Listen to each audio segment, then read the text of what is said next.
became an entrepreneur about 8 years ago, and prior to that, you had a very, very successful 20-year run in major corporations. So, it was a good gig. So tell the audience what made Cathy decide, as a successful corporate businesswoman, that what'd you do? Did you wake up one day and say, "I'm going to be an entrepreneur"? What happened?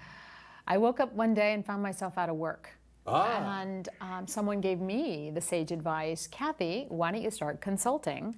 It'll give you something to do. You'll be able to keep your skills sharp. You'll be able to answer the question, you know, what have you been doing while you've been looking for a job?" And I fell in love with it. And over 8 years, I have had to go to school on entrepreneurship. So Cathy, it started out as consulting.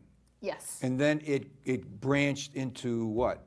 It actually became more narrow. So I started off, actually I look back and I say, what an incredibly weak platform, which was marketing consulting. I can do anything for anybody. Right. I actually said that one time. It's did. like, hello, that's just a recipe for disaster. So I started looking at what I was really good at, what I really enjoyed doing, and what the clients really needed or the market needed. And I ended up on a very narrow platform, Jim, called Presentation Skill Coaching and Training. There you go. And I loved it. You loved it. I loved it. And so I started just going narrow and deep.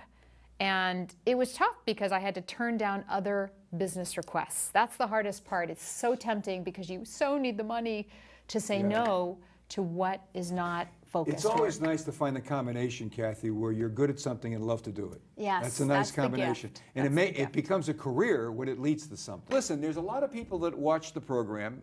There's a whole, I used to say this mostly for the younger people that watch the program, right? But also now a lot of people who may be in their 30s or their 40s or their 50s who have been laid off.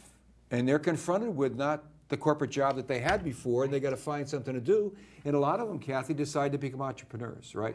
Many people, whether they're young or they're older, have this inkling that they have a romanticized version of being an entrepreneur. I'm going to make $1 million. I mean, they take a look at Cathy and they say, "Hey, you know, look at her. It's still hard work. She looks good. It's the blue dress. She's very successful, et cetera, et cetera." When the reality of it is, it's a 24/7 job.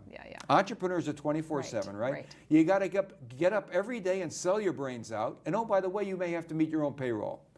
Outside of that, it's very glamorous. So what are the skills and attributes that you have to become a successful entrepreneur? I mean, be very direct and honest about it, Cathy. Business acumen. You have to know how business works. You have to understand money and how it flows and goes. So you can hire people to manage your money, but you have to understand business planning and business model, i.e., how do I make money? And if you have the greatest idea in the world, Jim, and there's a great need for it, but you haven't set it up with a strong, repeatable, scalable business model, you're not going to go very, very far. And probably someone's going to steal that idea and take it to that next level.